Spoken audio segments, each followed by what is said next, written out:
I came back early, a day sooner. I don't even know why. The ticket just bought itself, as if someone pressed confirm for me. Night highway, empty crossings, that strange smell in the car. Damp, like wet fur, though there was only a suitcase in the trunk. When the key turned in the lock, it clicked softly, familiarly, and then paused, as if the house asked, "Are you sure?" I opened the door. The hallway was dark, streetlight stripes across the tiles. I took off my shoes, realized I'd put them closer to the wall, 2 centimeters off, but it felt like the whole apartment shifted. Her gray scarf hung there, soft, still carrying that jasmine scent. She always laughs when I say, "Jasmine, that's tea, not perfume," she says. But tonight it smells like someone else's shoulder. I don't call out to her. I walk to the kitchen. Fridge hum, soft light. 2 cups on the table. Mine, chipped on the rim. The other, smooth, plain. One we never bought. On its saucer, a dark ring. Lipstick? No. Tea. I swallow that convenient lie like aspirin. Water runs in the bathroom. She hums when she washes her hair. Not tonight. The rhythm's wrong, like someone listening to their own breathing. I stand at the door, count the beats. 1, 2, 1, 2. Too long. "I'm home," I say. "You? Early," she answers. "Yeah, felt like it." She steps out in a towel, wet hair falling down. Usually she laughs with her eyes. Not tonight. Long trip? No, shorter, I can tell. I don't ask about the cups. I ask why the bed is made only on one side. She says, "It was hot. I folded the blanket." True, and not. The other side smells like road wind, the same one that brought me back. Morning. I make coffee, but the pot is already warm. Someone started it earlier. "It was me," she says. On the drying rack, my shirt's buttoned wrong. The kitchen is spotless, magazine perfect. In the trash, a cheap line bottle, wrapped like it's ashamed. We don't drink cheap. "Had company?" I ask. "No." "Neighbor?" "No." "Then why 2 cups?" I didn't count. New rings on the windowsill. A wet sponge. Bedroom window cracked open. Lamp turned differently. The scent. Not perfume, not tea, but something between road and rain. She puts on my old necklace, the one she says scratches. "Going out?" "Store." "I'll come." "Don't." I insist. "You've become observant." "I always was." "Exactly." I can't sleep. The kitchen light hums, dim and yellow. At 3:09, a call. 3 short rings. Silence. Her phone flashes. I don't touch it. She comes out barefoot. "You're up." "I'm drinking tea." "Weird hour." "You had a weird dream." "Did I talk?" "You said, 'Wait.'" "Then I'll wait." She leaves, door half closed. A minute later, a whisper. I tell myself it's the wind. The wind doesn't say names. I hear a name, not mine. I sit in the dark. If I go in, I'll start asking, and then I'll be one of them, the jealous, the small. I wait until dawn.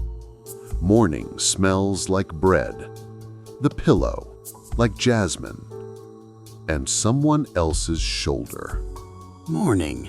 I make a list. First, 2 cups. Second, the wine. Third, the scent. Fourth, the whisper. I read aloud. She listens, testing me, myself, and failed. Are you cheating on me? Are you? I'm serious. So am I. No, neither am I. She steps closer. You stop breathing, she says, when you stay silent too long. I came back early. To surprise me? To understand? Did you? Almost. Who's the third in this house? Silence.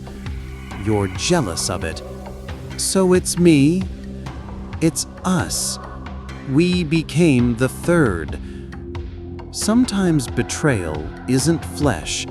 It's a thought that sleeps on the wrong side of the bed while you count breaths. I didn't come back early. I came back out of time. I started hearing the house. Not creaks, not wind, real sounds. As if someone walks quietly behind the wall. Footsteps without a body. Breathing without a voice. Sometimes a cough like the house caught a cold. I sit in the living room thinking I'm losing my mind. But then the cup trembles, barely, like from a breath. She says, "Your coffee's cold again."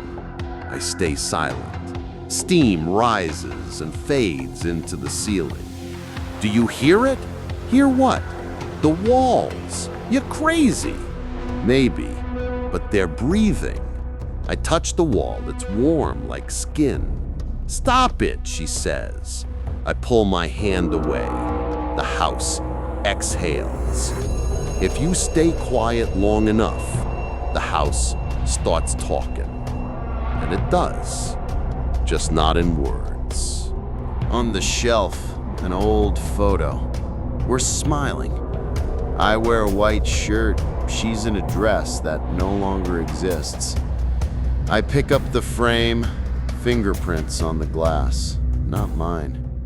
Dust wiped away, but the marks are fresh. What are you doing? Looking. You never liked that picture. I do now. Why? Because it's the last time we looked real. When someone lies, they blink more.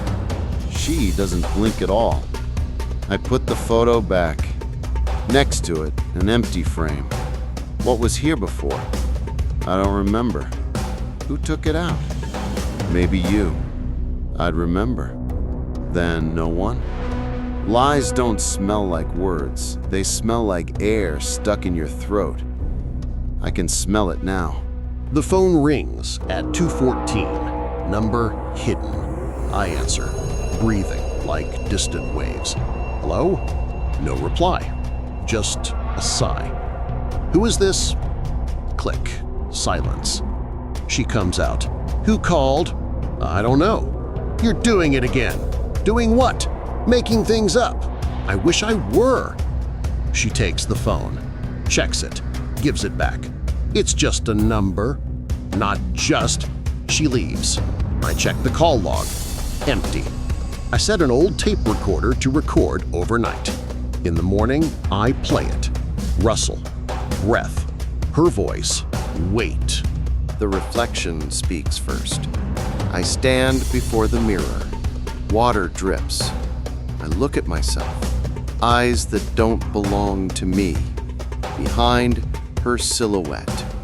You're not sleeping? No. Why? Because the house isn't. The house? Yes, it listens to us. She comes closer, embraces me, her skin cold like ice. You scare me. I don't scare myself. She looks into the mirror. The reflection moves half a second late, enough to know someone's lying. You've changed. You haven't. Want me to explain? Too late. Why? Because you already said wait. The mirror cracked when I turned off the light. Not from touch, from sound. Sometimes sound doesn't come from outside. it grows inside, beneath the skin. I lie down and hear whispers in my veins. Not words, just breath. Rhythmic, like the ticking of an old clock. She's asleep beside me, or pretending. I feel her breathing change whenever I move, like she's waiting for me to speak. I don't. In the dark, I hear the paint crack, a thin, almost gentle sound. The house lives through its skin, as we do through ours. Sometimes it peels, and something breathes underneath. I ask myself, where's the border between flesh and wall? And if walls can feel pain, who screams first when they're scratched? In the morning, I find a letter. Yellowed paper, neat handwriting, not hers. Just one sentence. Don't leave the house alone. I look for a date. None. Envelope open, untouched. Is this you? What do you mean? The letter. I didn't write it. She smiles. The way people smile when they want you to doubt yourself. I put the letter on the shelf. An hour later, it's gone. That night, I find it again, under my pillow. A new line added. It remembers. I can't sleep. I listen to something crawling inside the walls. Maybe mice. Maybe memory. I turn the recorder on again. Let it capture everything. I want to prove silence exists. On playback, my breathing, then footsteps. But I never moved. I rewind. Again, footsteps. Then, a voice. Male, muffled, as if through a pillow. Don't look out the window. I turn around, curtains drawn, light bleeding through like from a wound. I stop listening. Just erase it. But the tape leaves a burn mark, a thin line smelling of smoke. That evening, she says, "You look pale." Just tired. From what? From the voice. Whose? Mine. Only it wasn't me. At night, she sleeps while the house grows warmer. The air thickens. Curtains move as if breathing with the walls. I rise and walk to the mirror. The crack that appeared yesterday is longer now. It runs across the glass like a vein. I touch it, feel a pulse beneath my nail. A real one. Behind me, her voice. Don't touch it. Why? It doesn't like it. I turn. She's gone. Only the pillow dented, as if someone else had been there. I look at the mirror again. The reflection breathes steadier than I do. The house started answering. Not at once, not with words. First it copied sounds. My cough, my steps, my breathing. Then voices. I said, "Hey!" And from the wall, "Hey!" Same tone, half a second late, like an echo too tired to come back. She says, "You imagined it. Listen." "To what?" "Yourself." I tap the wall. The same tap answers, precise, same strength. She steps back, pressing her scarf to her face. "See?" I say. "No, I don't want to." I smile, not because it's funny, but because fear, once it's familiar, stops being fear. It becomes company. At night, I wake from a smell, not smoke, not perfume, the smell of sleep. It exists, sweet, stale, like a stranger's pillow. I trace it. It comes from the wardrobe, the door slightly open, like a mouth about to speak. I pull it wider. Inside, nothing. just the dress she hasn't worn in a year. The smell grows stronger. I touch the fabric. It's warm. She's behind me. What are you doing? Looking. For what? Whoever sleeps here. No one. But her eyes move like someone trapped in a dream, afraid to wake. I started writing everything that changes. Doors, angles, light color, wall temperature. Sometimes the notes vanish. Yesterday, I wrote, "Bedroom smells like ash." Today, blank page. In the margin, someone wrote, "Are you sure you wrote this?" I show her the notebook. "Was this you?" "What? Writing here?" "No." "Honestly? What if yes?" I look into her eyes and see she doesn't know whether she's lying or just echoing my words until she believes them herself. In the kitchen, I find a photo. Ours, but without faces. Just two silhouettes, erased by shadow. She says, "It's edited. We never shot digital." Then someone took a picture of the screen. I place it on the table. Start the recorder. Rustle of paper. Then a voice. Soft, female, not hers. "Now do you see?" I look up. She's at the window. "What did you hear?" "You." I didn't speak. She leans closer, staring at the photo. "Strange," she whispers. "The faces feel near, just not here." And then I realize I can hear breathing from inside the photograph. I'd avoided that room for months. When we moved in, she said, "Leave that door closed." I never asked why. I thought everyone deserves one closed door. Now I understand, not everyone, every wall. Tonight, the lock opened, not with a click, but with a breath, as if someone exhaled through the keyhole into my palm, and the metal softened. Inside, dust, iron smell, air heavy as before a storm. I flip the switch, the bulb flickers and dies. Even in the dark, shapes emerge, a bed frame, a mirror in the corner, and beneath it, a cassette, dated October 12th. Tomorrow. I load it into the recorder. Hiss, crackle, then my voice. "Don't come here again." I stopped the tape. Stand still. Outside, footsteps, not hers. Bare, heavy. The door yawns open. The hallway light trembles. No one there, yet someone breathes by my ear. I whisper, "Who are you?" The same voice replies, same tone, same pause. "You." The world doesn't break. It just forgets to breathe. Morning. The kitchen smells like iron. She stands by the window, barefoot, holding a cup, staring not outside but into her reflection. "You went in there." I stay silent. She nods, already knew. "What did you hear?" "Myself." "What did you say?" "Don't go in." "Too late."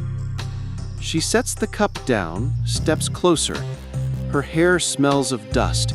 She's warm but not alive, like a lamp. "I should have told you sooner." "What?" "This house isn't ours. It was before us. I know." "No, you don't. It doesn't listen to us. It listens through you, until you believe the echoes are others." I step back. She follows.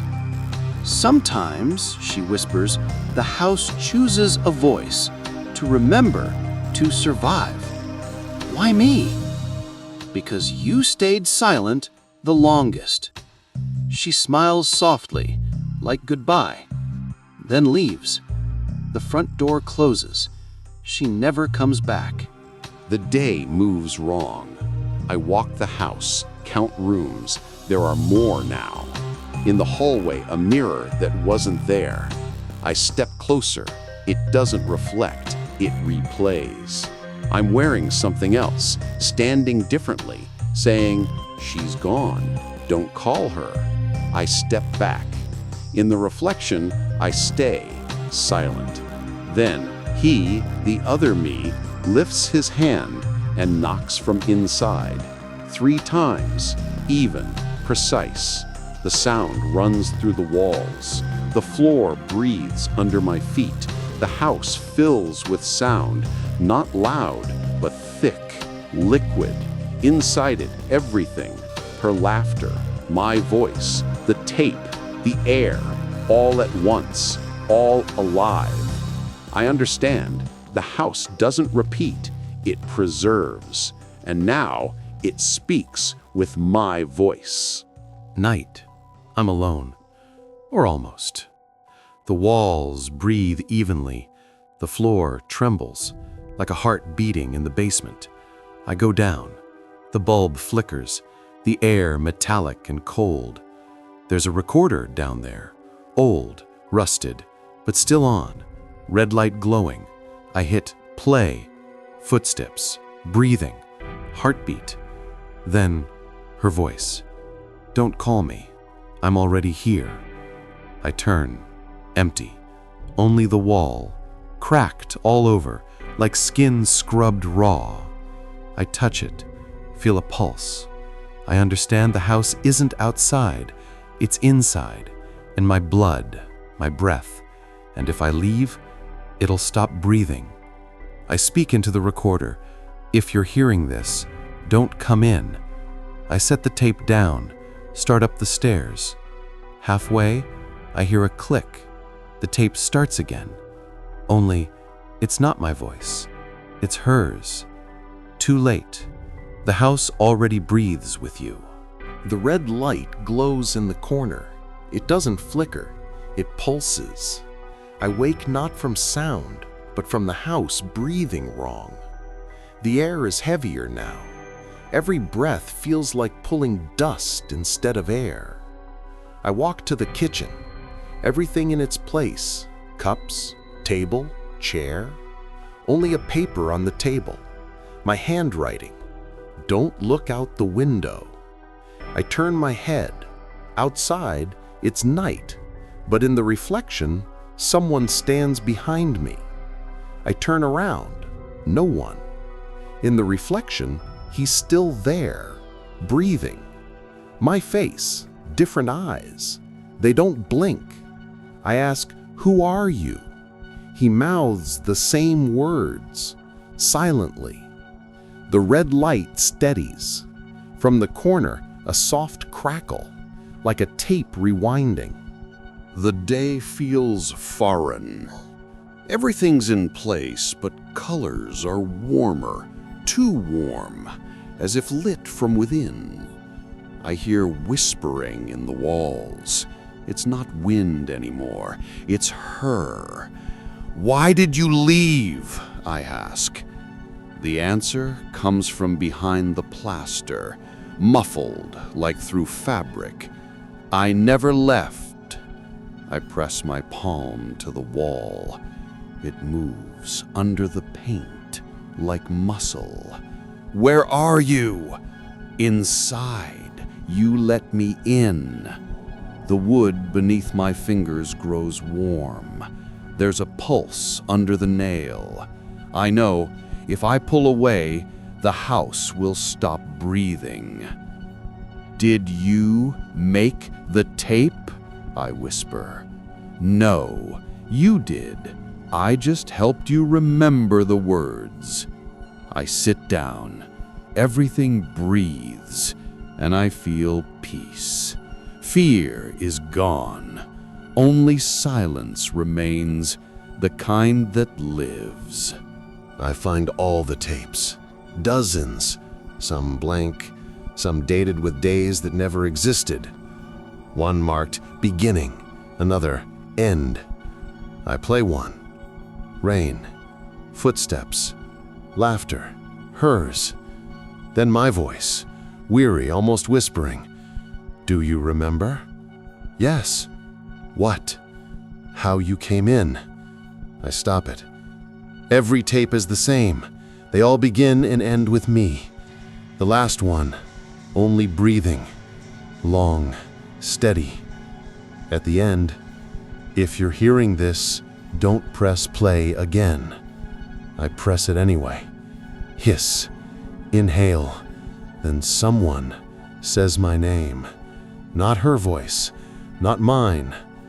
Everything quiets. No walls, no floor, only breath. It's not around me, it's within. I realize I'm not standing, not lying, just existing. Air moves through me like through an organ pipe. I don't control it, it plays itself.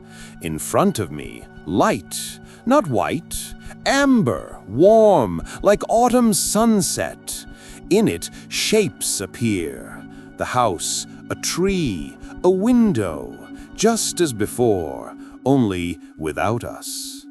I hear the tape. It hisses softly. A voice says, "You're home." I answer, "Yes, but it's not my voice or hers. It's the house." It exhales, and the light fades slowly. And in the last second, I realize I didn't die. I became sound. And now, if anyone presses play, I'll say again, don't press play again.